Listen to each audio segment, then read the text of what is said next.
نستعينه ونستغفره ونعوذ بالله من شرور أنفسنا ومن سيئات أعمالنا من يهده الله فلا مضل له ومن يضلل فلا هادي له وأشهد أن لا إله إلا الله وحده لا شريك له وأشهد أن محمدا عبده ورسوله صلى الله عليه وعلى آله وصحبه وسلم أما بعد. Kaum muslimin dan muslimah rahimani wa rahimakumullah, kembali kita lanjutkan membaca dan mentalaah buku Sifatul Zaujah As-Salihah karya Amr ibn Abdul Mun'im Salim hafizallahu ta'ala wa wafaqahu. Kita masuk pada bahasan berikutnya tentang atau seputar nazar, yaitu melihat calon. Di sini disampaikan judulnya adalah Jawazun Nadhari ilal Makhtubati, bolehnya memandang kepada dan melihat wanita yang dilamar. Maka di sini Amr menyampaikan bahasanya hukum nadhar adalah satu hal yang diperbolehkan.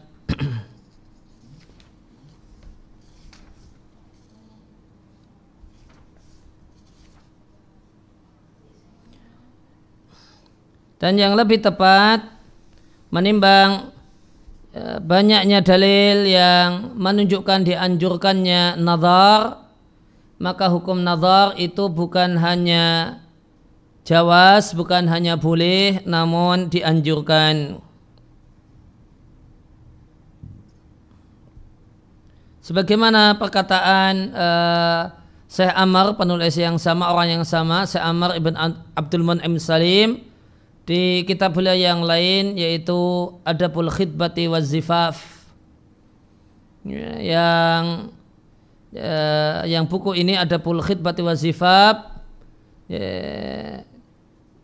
juga telah jadi bahan materi kajian kami, kajian rutin pekanan setiap hari Jumat, yang dalam waktu-waktu ini waktunya adalah hari Jumat di ba'dal maghrib. Nah, kalau di buku beliau Adabul Khitbati wa Zifaf, beliau mengatakan istihbabun nadhari ilal makhtubati, dianjurkannya memandang dan melihat wanita yang dilamar atau yang telah dilamar atau yang akan dilamar.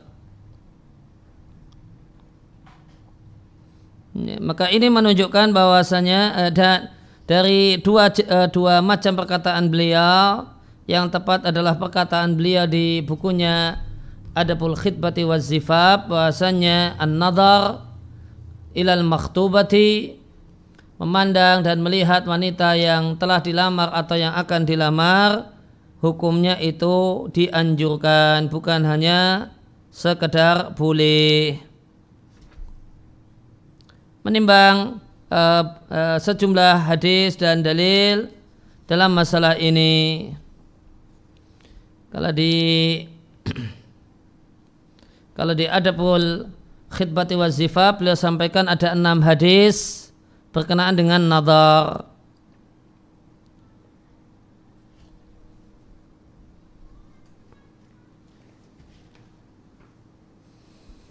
Kemudian beliau katakan dikarenakan memilih yang tepat, memilih pasangan atau memilih calon pasangan yang tepat itu minal ahamiyati bimakanin, satu hal yang sangat urgen ingdad nikahi, dalam pernikahan, maka syariat yang mulia membolehkan. Dan tadi telah yang tepat bahkan kita katakan menganjurkan dua orang yang akan menikah untuk melihat, satu melihat pada yang lain ingdal khutubati, saat melamar atau sebelum dilamar. Dan apa tujuan dari nazar? Lima qad yaqa minal talbisi awit tadlisi. Maka ada dua alasan kenapa nazar dilakukan. Di sini beliau sampaikan dua alasan, dua manfaat di balik kegiatan nazar. Yang pertama, mencegah hal-hal yang terkadang terjadi, itu minal talbis, berupa kerancuan atau tadlis atau penipuan. Dan tadlis dan talbis ini akan bisa dihindari manakala nazarnya adalah nazar langsung, real di dunia nyata secara offline. Kenapa kami katakan demikian? Karena jika nazar itu tidak langsung, misalnya nazar dengan foto, maka boleh jadi pihak perempuan mengirimkan foto yang bukan sebenarnya. Dia bilang inilah saya.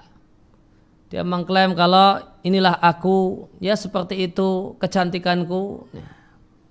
Dia kirim foto yang sangat cantik, padahal tidak demikianlah keadaan sesungguhnya. Demikian juga si laki-laki, bisa jadi dia karena ini kenalan di dunia maya, maka si laki-laki kirim foto yang itu bukan sebenarnya. Foto yang dikirimkan ganteng sekali, realitanya tidak seperti itu.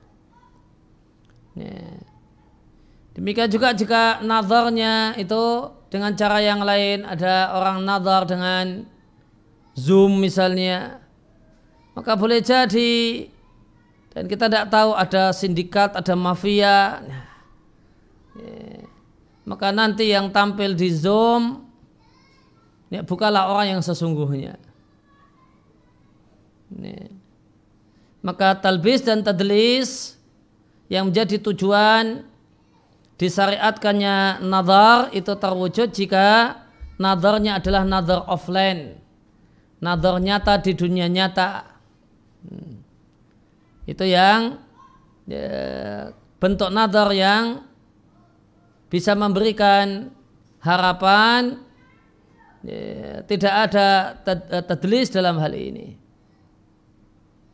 Dan di antara hal yang menunjukkan pentingnya nazar supaya tidak ada tadlis, supaya tidak ada penipuan, tidak ada kecewaan di belakang, tidak ada kecewaan di belakang, kita jumpai beberapa berita di dunia maya, terlepas benar dan tidaknya. Ada perempuan yang dinikahi oleh seorang laki-laki dan sebelum akad nikah tidak ada nazar. Setelah akad nikah, setelah selesai akad nikah baru diketahui ternyata perempuannya adalah nenek-nenek tua. Tidak sebagaimana yang diharapkan.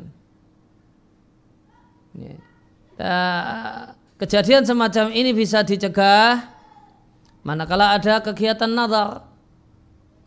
Demikian juga dijumpai ada berita yang mengatakan akad nikah, setelah akad nikah baru diketahui ternyata yang dinikahi adalah laki-laki waria.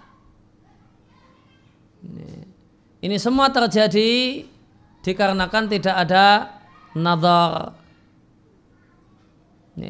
Sehingga kenapa nazar dibolehkan bahkan dianjurkan? Yang pertama, mencegah terjadinya hal-hal yang tidak diharapkan yang boleh jadi terjadi.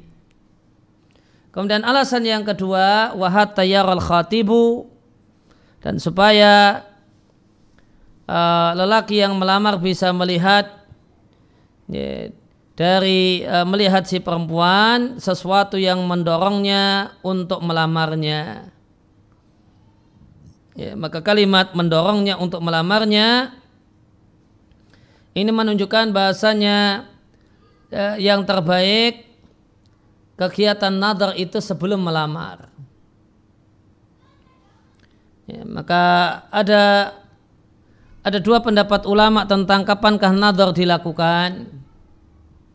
Ada yang berpendapat bahasanya nadhar itu dilakukan sebelum melamar. Dan ada yang berpendapat bahasanya nadhar itu dilakukan setelah melamar. Ya, yang tepat sebagaimana di kalimat yang kita baca, mendorong dan memotivasi untuk melamar. Hasil nadhar itu terlihat sesuatu yang menarik, ya, yang ini mendorong laki-laki untuk melamar calonnya. Ya, maka ini menunjukkan ya, bahasanya nadhar dilakukan sebelum melamar, dan inilah yang paling tepat dalam masalah ini. Di antara alasan kenapa ini lebih tepat, ini, karena jika nadhar itu setelah melamar, kemudian hasil nadhar ternyata tidak serak dengan wajahnya, tidak serak dengan hidungnya, terlalu pesek misalnya, tidak serak dengan alisnya. Nah, alisnya ternyata nyambung antara alis mata kanan dan alis mata kiri, tidak terpisah. Nah, oh ternyata dahinya terlalu lebar, maka tidak cocok. Maka jika ini nadhar ini dilakukan setelah melamar, yang terjadi kemudian kecewa, kemudian lamaran khitbah dibatalkan.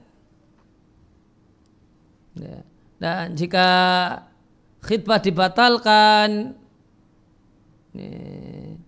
ya, maka gagal menikah dengan model semacam ini lebih menyakitkan dibandingkan nadhar terlebih dahulu, ya, setelah hasil nadhar mundur, maka lebih ringan pengaruh psikologinya daripada ya, serius dilamar, setelah itu baru dilihat ternyata mundur dan tidak jadi.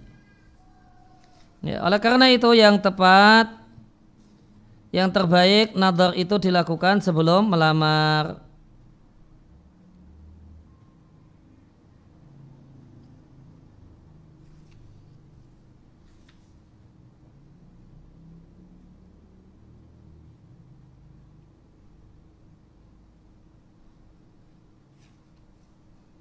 Nah, kemudian kalau di sini penulis membawakan dua hadis tentang masalah nadhar.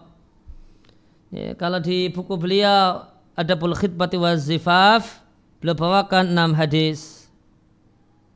Dan ada buku yang lain yang berjudul Al-Ahkam Al-Matlubah fi Ru'yatil Makhtubah karya Samir Az-Zuhairi. Di sana disebutkan ada 7 hadis. Jadi lengkapnya ada 7 hadis seputar nadhar.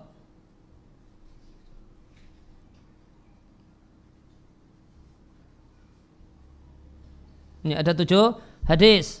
Di buku Al-Ahkam Al-Matlubah fi Ru'yatil Makhtubah disampaikan, fahadhihi adillatun sab'atun ja'at anin Nabi sallallahu alaihi wasallam fi istihbabin nadhar ilal makhtubati.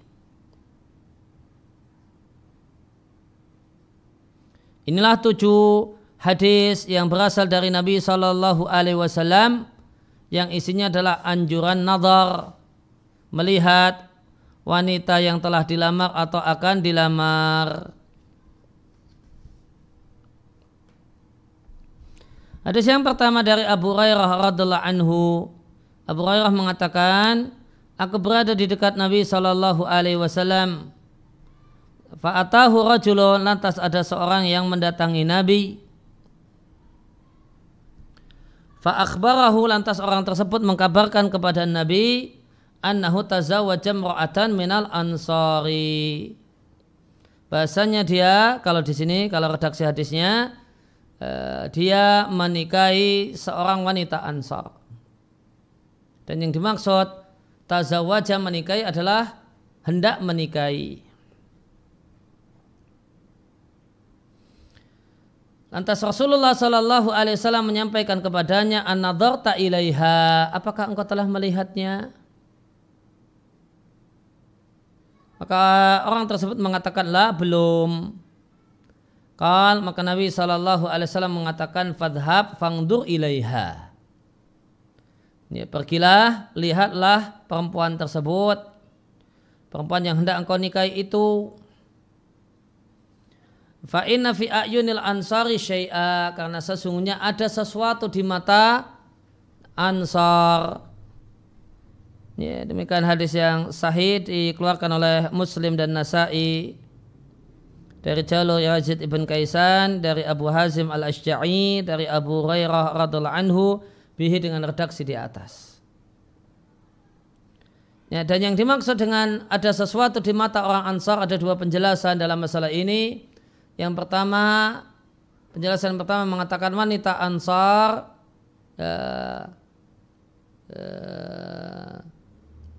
itu kecil, bola matanya itu kecil. Kurang lebih ada yang menerjemahkan dengan sipit.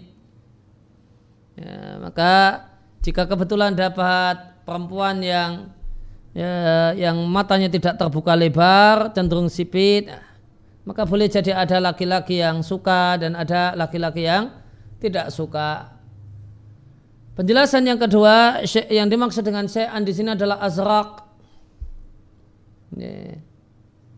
Lingkaran di bola matanya itu berwarna biru, tidak berwarna hitam. Maka Nabi minta lihat.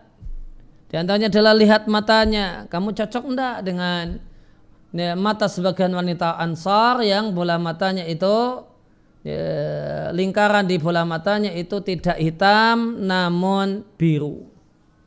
Karena boleh jadi ada yang merasa menilai bahasanya lingkaran bola mata biru itu cantik, namun boleh jadi laki-laki yang lainnya menilai kalau lingkaran di bola mata itu biru tidak cantik. Cantik itu kalau lingkaran di bola matanya hitam misalnya.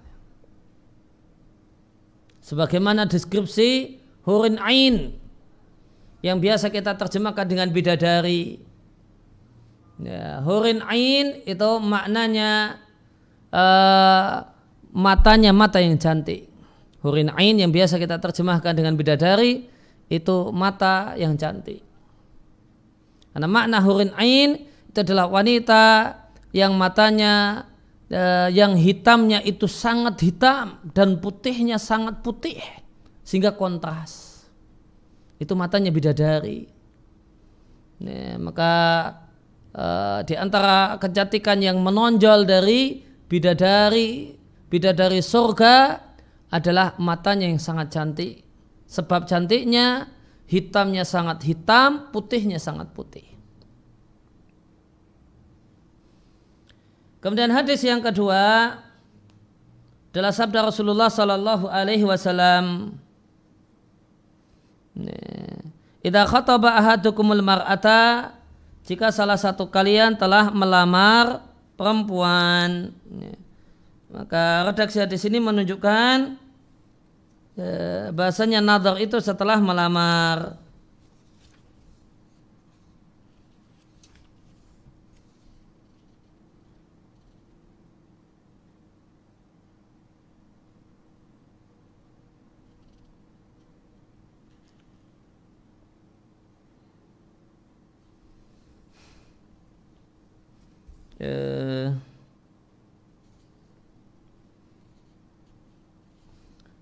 Hadis yang kedua ini adalah hadis yang dari sahabat Jabir bin Abdullah radhiallahu anhuma. Rasulullah sallallahu alaihi wasallam mengatakan, idza khataba ahadukumul mar'ata, jika salah satu kalian melamar perempuan, fa in istata'a ayandura ila ma yad'u ila nikahiha falyaf'al. Maka jika salah satu kalian mampu untuk melihat hal yang mendorongnya untuk menikahinya, silahkan dilakukan. Jadi catatan kaki tidak dijelaskan lebih lanjut siapakah yang meriwayatkan. Hadis ini diriwayatkan oleh Imam Ahmad dan Abu Dawud. Kemudian sebelum kita lanjutkan, tadi tentang di mata orang Ansar ada sesuatu, ada faedah dari kitab Ahkamul Matlubah fi Ru'yatil Makhtubah. Ada faedah tentang masalah syai'an. waqad ukhtulifa fi syai' alladhi asara ilaihi Rasulullah sallallahu alaihi wasallam huwa. Terdapat perselisihan apa yang dimaksud syai' yang Nabi katakan di hadis. Qala Al-Hafidz Ibn fil Fath, disampaikan oleh Al-Hafidz Ibnu Hajar di Fathul Bari, waqa'a terdapat fi riwayatil Abu Awanah, terdapat dalam riwayat Abu Awanah dalam mustakhadnya yang dimaksud dengan syai'an annahu asirraru, yaitu matanya berukuran kecil cenderung sipit. Fawal mu'tamadu, karena inilah penjelasan yang ada dalam riwayat yang lain. Fawal mu'tamadu, maka itulah pendapat yang mu'tamad, yang layak untuk dipegangi. Maka tadi saya sampaikan ada dua pendapat tentang apa itu syai'an. Yang pertama adalah bola matanya tidak lebar, matanya tidak lebar namun kecil. Kemudian pendapat yang mengatakan ini lingkaran di bola matanya itu biru. Dari dua pendapat ini, pendapat yang mu'tamad, yang layak untuk dijadikan pegangan dan diikuti adalah pendapat yang mengatakan yang dimaksud dengan syai'an adalah matanya kecil. Kenapa itu yang mu'tamad? Karena inilah yang terdapat dalam riwayat yang lain yang bisa kita jadikan sebagai riwayat penjelas, yaitu riwayat Abu Awanah. Kemudian kembali ke sifatu zaujah as-salihah. Wahada, dan ini kegiatan nadhar khusus untuk wajah dan dua telapak tangan. Ya, demikian yang menjadi pendapat jumhurul ulama, mayoritas para ulama, dengan penjelasan ya, melihat wajah untuk mengetahui kecantikan. Ya, karena tolak ukur kecantikan itu, ya, tolak ukur kecantikan wanita itu wajahnya. Ya, laki-laki tidaklah menilai perempuan itu cantik dengan telapak kakinya atau telapak tangannya, namun menilai cantik dengan wajahnya. Kemudian yang kedua adalah dengan melihat telapak tangannya. Maka dengan melihat telapak tangan maka bisa dilihat apakah perempuan ini gemuk ataukah tidak, tangannya itu lentik ataukah besar-besar, kelihatan dari tangannya. Demikian juga terlihat dari tangannya wanita ini biasa masak ataukah tidak. Kalau dia pelihara kukunya panjang-panjang, ini pasti nggak pernah, bisa dipastikan dia tidak pernah motong cabai dan teman-temannya karena kukunya panjang-panjang. Tidak pernah masak dan biasa atau latihan masak. Demikian juga ulama fikih mengatakan lihat telapak tangannya untuk melihat khusubah kesuburannya.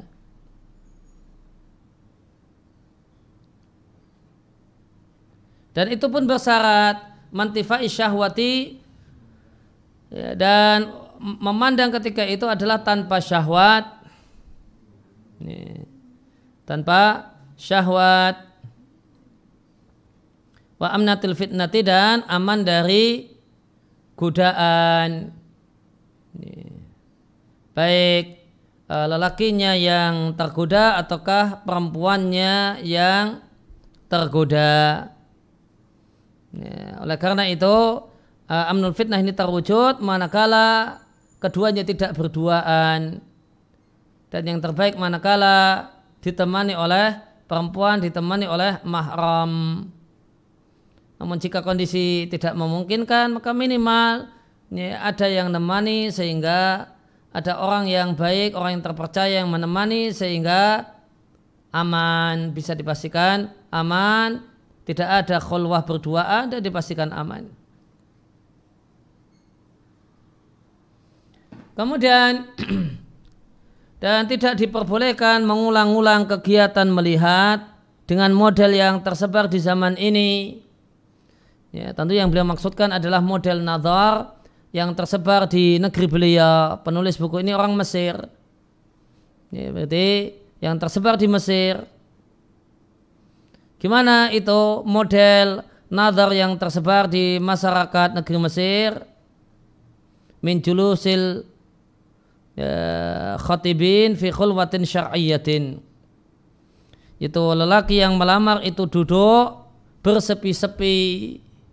Nah, karena dalam rangka mau menikah, maka berduaannya disebut dengan khulwah syar'iyah. Ini berduaan yang syar'i. Yang tentu ini satu label yang tidak benar. Atau bentuknya keduanya pergi bareng ila syawari, ke jalan raya, wa turuqat, dan melewati berbagai macam jalan, litanazuhi, untuk wisata. Ini tidak benar.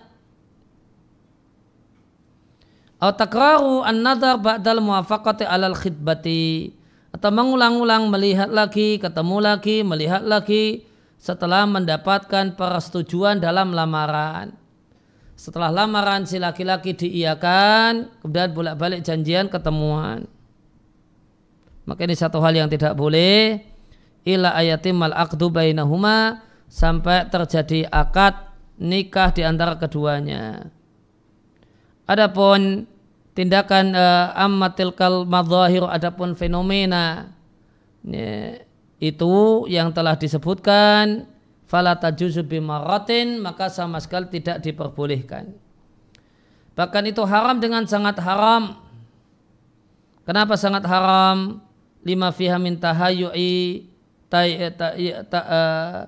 tahayyu'ati asbabil fasadi wa radhilati. Karena dalam tindakan tersebut menyiapkan dan memudahkan sebab-sebab terjadinya kerusakan dan tindakan yang hina. Betapa banyak kami mendengar terjadinya kejahatan, jaraim kejahatan waqa'at terjadi disebabkan bermudah-mudah ini. Kenapa terjadi bermudah-mudah semacam ini? Yang pertama, ini terjadi karena minal makhtubati wa ahliha min jihatin, dari pihak perempuan dan keluarga perempuan dari satu sisi. Yang kedua, tajarru'il khatibi min jihatin ukhra, keberanian dan kelancangan pihak laki-laki yang melamar di sisi yang kedua. Kemudian yang ketiga, was-was dan godaan setan dari sisi yang ketiga. Maka pelanggaran dalam masalah nadhar dan kondisi kegiatan setelah nadhar itu karena tiga pengaruh ini. Bisikan setan, laki-lakinya juga tidak tahan godaan, merasa ini sudah setengah halal karena sudah dilamar, sehingga bolak-balik dilihat dan janjian ketemuan untuk lihat. Kemudian yang ketiga, ya karena pihak perempuan atau keluarga perempuan yang bermudah-mudah. Dan di pembahasan ini tidak disebutkan bagaimanakah teknis real acara nadhar. Maka ulama berselisih pendapat, bolehkah nadhar tanpa sepengetahuan si perempuan? Maka apakah nadhar itu harus sepengetahuan pihak perempuan ataukah boleh tanpa sepengetahuan pihak perempuan? Dalam hal ini ulama berselisih pendapat.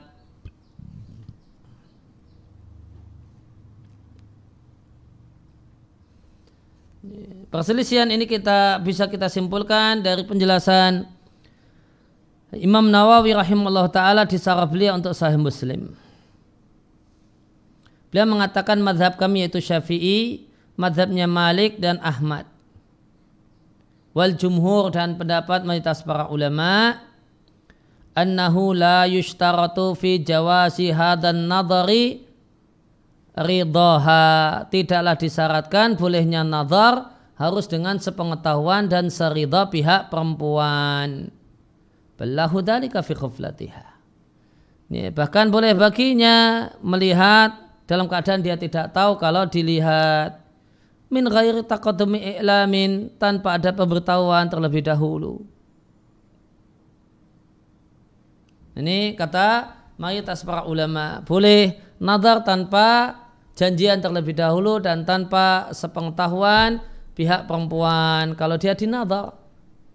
Boleh jadi perempuannya itu kerja sebagai penjaga toko, nah, maka ada laki-laki yang minat untuk dan ingin melamarnya karena katanya dia siap nikah namun belum ada yang lamar. Ya, maka ada seorang laki-laki yang datang ke toko tersebut, ya pura-pura beli tapi ya memang sungguhan beli gitu ya. Dia datang, ya kelihatannya tujuannya untuk beli sesuatu padahal tujuannya untuk nadhar mbak yang ada di kasir. Nah, wanita yang jaga di kasir atau jaga di kasir misalnya. Nah, ini boleh menurut mayoritas para ulama. Walakin qala Malikun akrahu nadharahu fi ghaflatiha. Namun Imam Malik mengatakan saya tidak menyukai, berarti saya melarang nadhar ketika pihak perempuan tidak tahu. Kenapa? Alasannya makhafata min wuqu'i nadharihi ila auratin. Karena jika nadhar itu tanpa sepengetahuan perempuan, maka dikhawatirkan ya, pandangannya tertuju kepada aurat yang tidak boleh dilihat. Wa an Malikin riwayatun dha'ifatun annahu la yandur ilaiha illa bi'idniha. Dan dari Imam Malik terdapat versi yang lain, berarti Imam Malik punya 3 versi yang mengatakan tidak boleh nazar kecuali dengan seizin pihak perempuan. Wa hadza dha'ifun, dan ini ada pendapat yang lemah karena Nabi SAW telah mengizinkan nazar secara mutlak tanpa mempersyaratkan harus meminta izin kepadanya.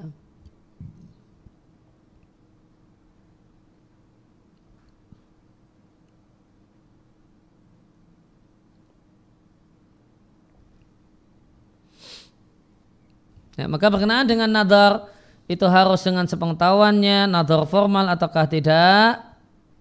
Ya, ini satu hal yang dipersisikan ulama dan yang benar adalah pendapat jumhur atau mayoritas para ulama yang membolehkan nadhar tanpa sepengetahuan pihak perempuan yang dinadhar.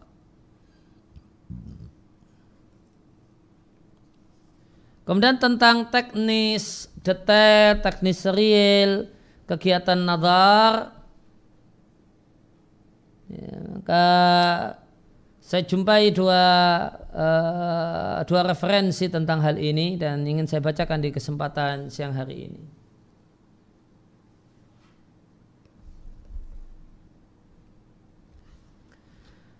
Teknis nazar yang pertama, keterangan yang saya dapatkan dalam buku karya Syekh Abu Bakar Jabir Al-Jazairi, penulis kitab Minhajul Muslim yang telah wafat rahimallahu ta'ala. Di kitab beliau berjudul Faslul Khitabi fil Mar'ati wal Hijabi.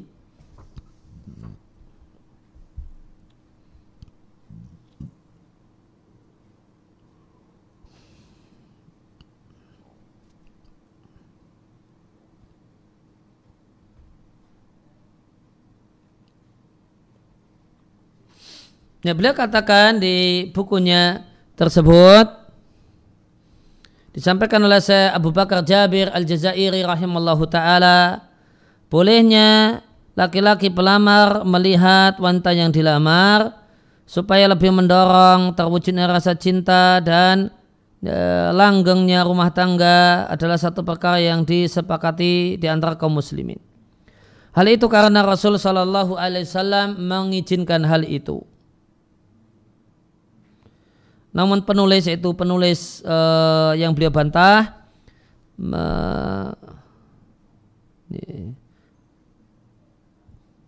itu menginginkan berbeda dengan apa yang diinginkan oleh Allah dan Rasulnya. Maka penulis ingin bahasa nadhar itu semata-mata bertemu tanpa batasan, tanpa syarat. Maka boleh jadi berjumpa dengannya sendirian, berduaan, lantas dia melihat perempuan tersebut, dan boleh jadi dia membawa pergi perempuan itu dan berduaan dengannya selama beberapa hari, bahkan beberapa bulan.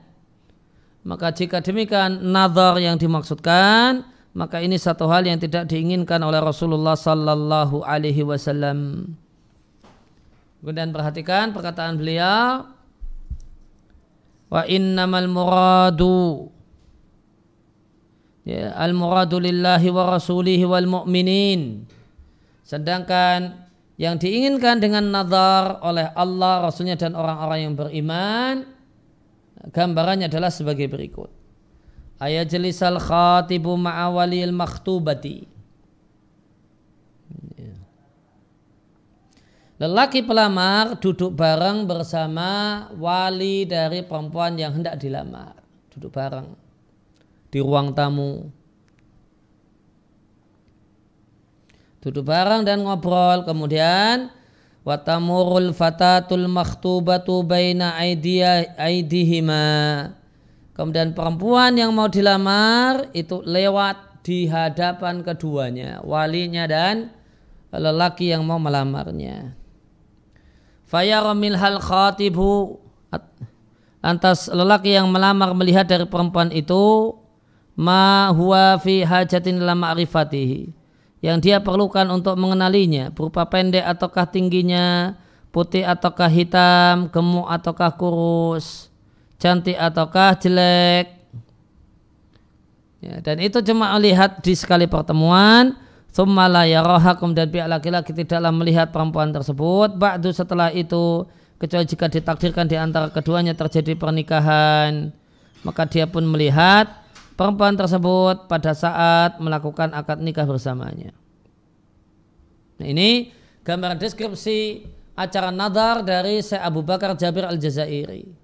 Orang yang ingin kenalan dengan seorang perempuan, ingin kenal, dia datang bertamu di rumah si perempuan, kemudian ngobrol dengan kakaknya, kakak si perempuan atau dengan bapaknya. Nah, pada saat asik ngobrol, maka perempuan yang mau dinadhar itu diminta untuk lewat sehingga bisa dipandang oleh si laki-laki ini. Maka lewat di hadapan keduanya. Nanti dari lewat maka kelihatan wajahnya, oh putih dan tidaknya orangnya, karena lewat diketahui tinggi dan tidaknya, ini bisa terlihat gemus dan kurusnya. Nah, itu pada saat perempuan ini lewat-lewat pelan, nah, maka si perempuan bisa lihat laki-laki itu sekilas dan laki-laki itu bisa lihat pihak perempuan tersebut. Ini teknis yang pertama. Namun teknis yang pertama ini meskipun dikatakan oleh penulis bahasanya inilah yang diinginkan oleh Allah dan Rasulnya, namun ini kalimat yang kurang tepat, karena di teknis yang pertama ini yang terlihat tidak begitu jelas. Si perempuan juga tidak bisa melihat dengan jelas orang yang akan melamarnya, karena dia lihat jalan. Nanti kalau nggak lihat jalan malah nabrak kursi, nabrak apa, sehingga dia tidak bisa maksimal melihat calon suaminya. Demikian juga si laki-laki tidak bisa melihat secara sempurna atau secara maksimal perempuan yang akan dia jadikan sebagai istri kemudian ibu dari anak-anaknya. Kemudian keterangan yang kedua ya tentang teknis nazar saya dapatkan di buku Al-Ahkam Al-Matlubah fi Ru'yatil Makhtubah karya Syekh Samir Az-Zuhairi hafizallahu ta'ala. Dan di samping beliau menawarkan model nazar, beliau menyinggung model nazar dan mengkritik model nazar yang disampaikan dan disebutkan oleh Syekh Abu Bakar Jabir Al-Jazairi.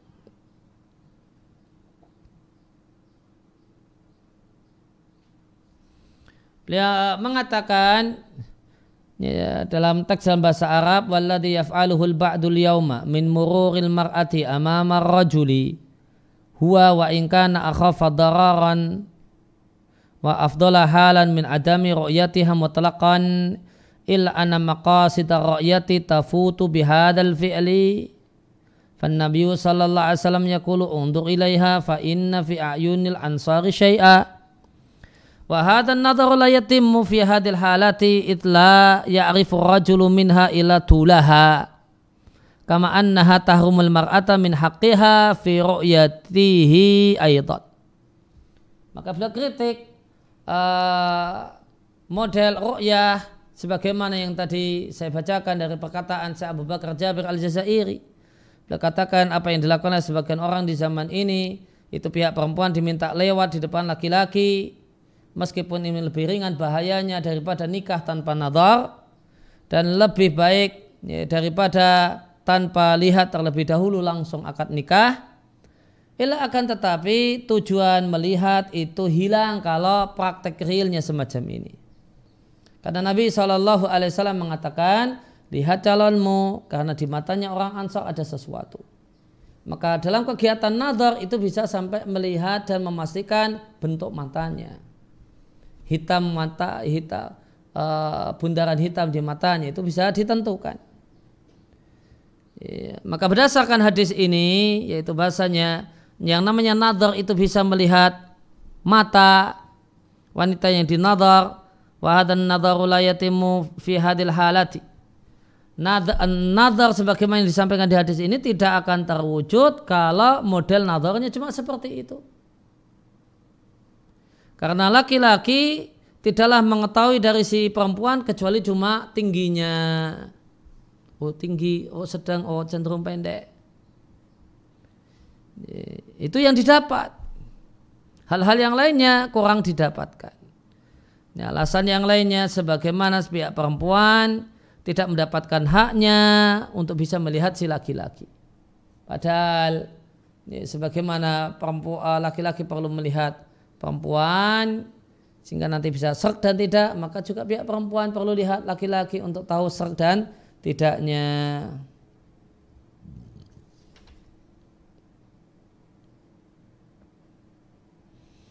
Maka di samping beliau mengkritik model cuma lewat, beliau kemudian memberikan penawaran. Namun sebelum memberikan penawaran, beliau memberikan taksil ilmi, taksil keilmuan dalam masalah ini. Beliau katakan, dan yaitu penulis kitab Al-Ahkam Al-Matlubah fi Ru'yatil Makhtubah, beliau mengatakan bahasanya hadis ini menunjukkan bahasanya tata cara khutbah itu tidak terdapat nas syar'i yang mengharuskan kita harus begini dan begitu. Nas syar'i yang menunjukkan kalau nazar yang benar seperti ini, selain itu salah, itu tidak ada. Sehingga apa yang dikatakan oleh syariat tentang teknis nazar, beliau simpulkan. Wa innamal aslul amu huwa husulu hadhi ru'yati duna mukhalafatin syar'iyyatin wa ammal kaifiyatu famatrukatun linnasi. Kaidah general dalam masalah ini adalah yang penting terlihat tanpa ada pelanggaran syariat. Sedangkan detail tentang tata cara maka itu diserahkan kembali kepada manusia.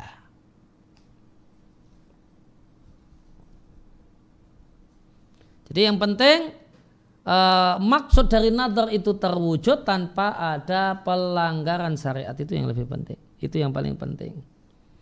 Setelah memberikan taksil semacam ini, penulis kitab Al-Ahkam Matlubah kemudian memberikan penawaran tentang model ideal acara nadhar. Wa afdalul halati indi, dan teknis nadhar yang terbaik menurutku adalah seorang laki-laki yang mau melamar pergi ke rumah wanita yang hendak dilamar, wa yajlisu ma'aha bihuduri mahramin minha, kemudian duduk bareng antara si laki-laki dengan perempuan yang mau dilamar dengan ditemani oleh mahram pihak perempuan. Maka dengan tata cara semacam ini, maka pihak laki-laki mampu untuk melihat dari diri si perempuan hal yang mendorongnya untuk menikahi perempuan tersebut, karena dia bisa melihat melihat wajahnya, melihat dua telapak tangannya, melihat penampilannya, dan memungkinkan bagi si laki-laki untuk ngobrol dengannya. Dari hasil obrolan tersebut bisa diketahui sejauh mana kualitas agama si perempuan ini dan bagaimanakah bagusnya respon, bagusnya tutur katanya, Dan dari pertanyaan yang ada diketahui apakah dia wanita yang berakal ataukah wanita yang terlalu perasa gitu. Dan ini model nazar yang paling model nazar yang ditawarkan dan yang menurut penulis Ahkam Al-Matlubah sebagai model nazar yang paling baik. Dan kami katakan bahasanya insya Allah yang paling baik itu seperti yang disampaikan oleh penulis Al-Ahkam Al-Matlubah fi ru'yatil makhtubah. Jadi ada dialog. Nah, detail dialognya ini perlu pengarahan. Maka seorang laki-laki perlu tahu bahan pertanyaan apa yang sebaiknya dilontarkan dan disampaikan pada saat acara nazar. Demikian juga perempuan perlu tahu hal-hal apa yang perlu ditanyakan saat nazar. Dan di antara hal yang patut untuk dicatat oleh laki-laki, hal yang patut untuk ditanyakan pada saat melamar perempuan atau pada saat nazar, di antara hal yang patut untuk ditanyakan adalah gimana siklus haidnya. Apakah rutin ataukah 6 bulan sekali baru haid, 2 bulan sekali. Karena jika siklus haidnya itu rutin, teratur, maka wanita ini cenderung bisa berpotensial sebagai wanita yang subur rahimnya. Lain hanya jika haidnya 2 bulan sekali, 3 bulan sekali, atau 4 bulan sekali, atau 6 bulan sekali misalnya. Nah, ini materi apa yang perlu ditanyakan saat nadhar, ini baik oleh laki-laki atau oleh pihak perempuan. Ini perlu panduan. Ini perlu panduan. Untuk mendapatkan panduannya bisa bertanya dengan senior, bertanya dengan yang sudah berumah tangga. Dan satu hal yang baik jika ada orang yang mau membuat tulisan tentang hal ini. Dan saya lihat di dunia maya ada panduan pertanyaan untuk pihak perempuan.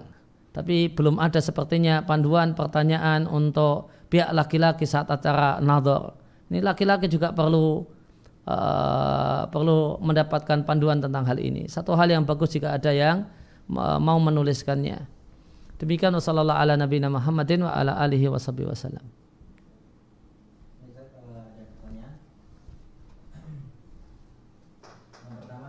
Bagaimana hukum akad nikah secara online karena keadaan yang tidak memungkinkan untuk hadir secara langsung? Akad nikah secara online itu tidak disetujui dan tidak diridai oleh mayoritas para ulama fikih kontemporer. Jumhur ulama fikih kontemporer melarangnya. Solusi yang saya tawarkan adalah wakalah dalam akad nikah. Maka bisa jadi walinya yang mewakilkan atau pengantin laki-lakinya yang mewakilkan. Diwakilkan pada orang yang ada di sana, boleh jadi itu keluarga pihak perempuan. Ya, jadi pihak pengantin laki-laki pasrah. Nanti tolong wakilkan saya dalam akad nikah.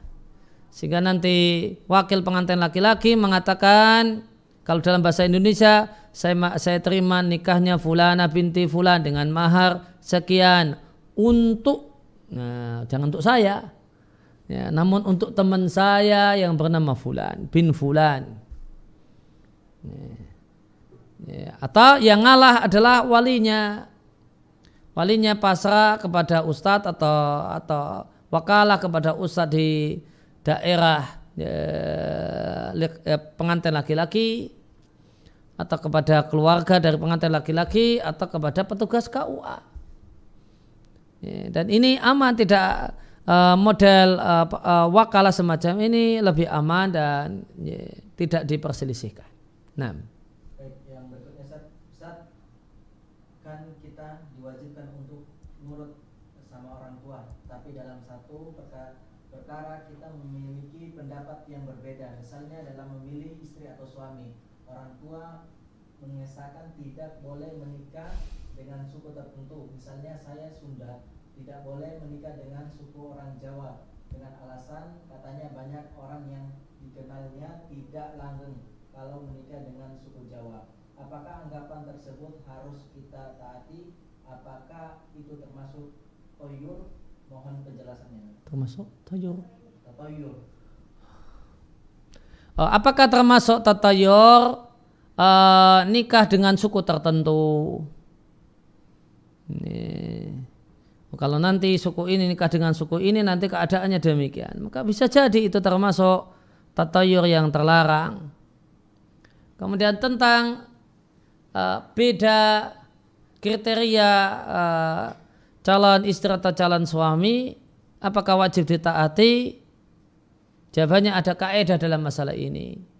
Kaidahnya mengatakan sesuatu yang real manfaat bagi anak dan itu tidak memberikan dan tidak jadi madarat bagi orang tua, anak tidak wajib taat. Jadi jika anak sudah terlanjur jatuh cinta dengan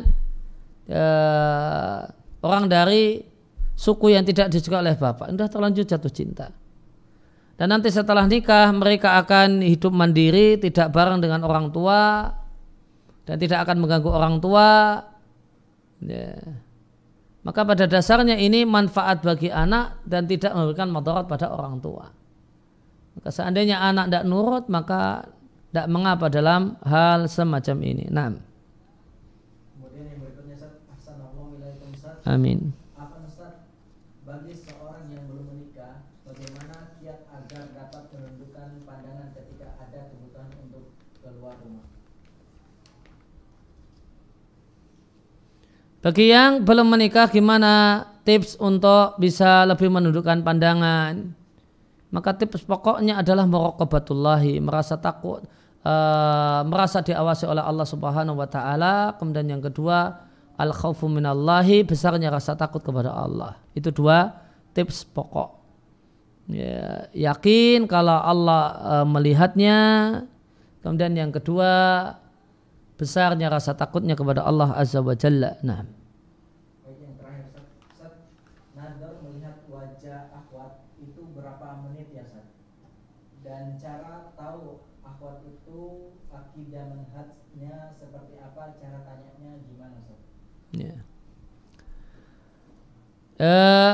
Berapa menit untuk kemudian nazar tidak dibatasi menit tertentu, namun ya, seperlunya, secukupnya sampai terlihat jelas, jelas wajahnya demikian, dahinya seperti ini, alisnya seperti ini, matanya seperti ini, hidungnya seperti ini, ya, saya cocok dan tidak ya, dengan wajah semacam itu. Dan ketika seorang itu lihat, kemudian habis lihat, kemudian dia palingkan pandangan atau dia tundukkan pandangan, setelah itu dia lupa kayak apa ya tadi wajahnya, maka boleh diulang. Kembali dilihat sebelum meninggalkan tempat nadhar, sampai dia betul-betul mengerti bagaimanakah keadaan wanita yang dilihat dan nanti bisa memutuskan lanjut ke jenjang berikutnya ataukah tidak. Kemudian pertanyaan-pertanyaan apa yang perlu diajukan sebagai pertanyaan-pertanyaan pemancing untuk mengetahui keadaan si perempuan. Maka respon saya dalam masalah ini tanya secara offline kepada senior dalam masalah ini. Kawan yang sudah berumah tangga, tahu apa yang perlu ditanyakan. Tapi kalau ada buku panduan dalam masalah ini, satu hal yang bagus. Dan tadi saya sarankan mungkin ada dari pemirsa atau penyimak kajian ini, ada yang mau berkelapangan hati untuk menuliskan hal-hal yang untuk membantu para jomblo-jomblo ini, bujang-bujang jomblo ini, gimana pertanyaan apa yang sopan, yang bagus untuk ditanyakan saat kegiatan nazar, untuk mengetahui kualitas agama, untuk mengetahui kesehatannya, untuk mengetahui background dan masa lalunya, kemudian untuk mengetahui bagaimanakah kesiapannya. Ini Ini satu hal yang baik jika ada orang yang berkenan untuk menuliskannya, sehingga bisa jadi panduan, jadi alat bantu untuk bagi banyak jomblo-jomblo, bujang-bujang jomblo di tempat kita ini. Nah. Baik, Ustaz, yang berikutnya, Bismillah, Ustaz, apakah dibenarkan ikhwan meminta kepada seorang akhwat untuk menyebutkan semua hal tentangnya dalam bentuk tulisan, namun tujuan untuk ingin kenal saja, bukan niat melamar? Ada seorang laki-laki minta pada seorang perempuan untuk cerita tentang berbagai hal tentang dirinya cuma sekedar untuk kenal dan tidak untuk melamar, tidak boleh. Untuk apa itu? Itu bagian dari, itu bukan satu hal yang penting untuknya. Maka min husni islamil mar'i tarku ma la ya'nihi.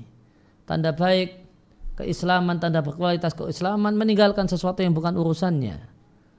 Dan menanyakan hal ini dan ingin tahu hal ini, kepo dengan hal yang dia tidak perlu, ini satu hal yang tidak boleh.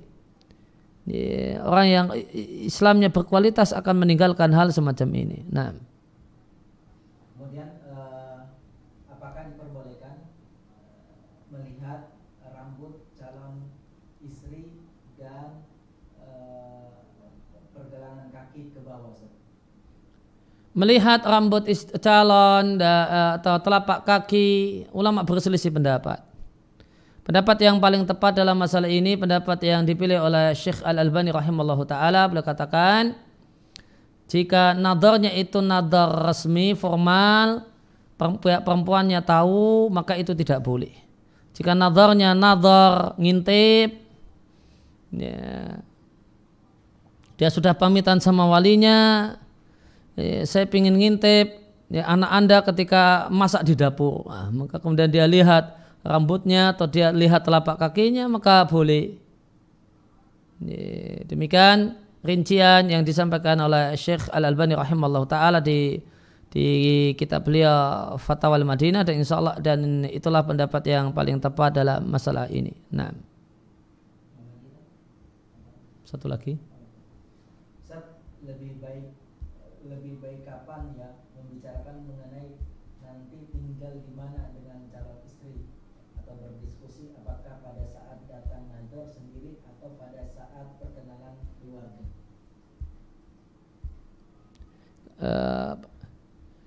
Kapan membahas tentang di mana kita nanti tinggal saat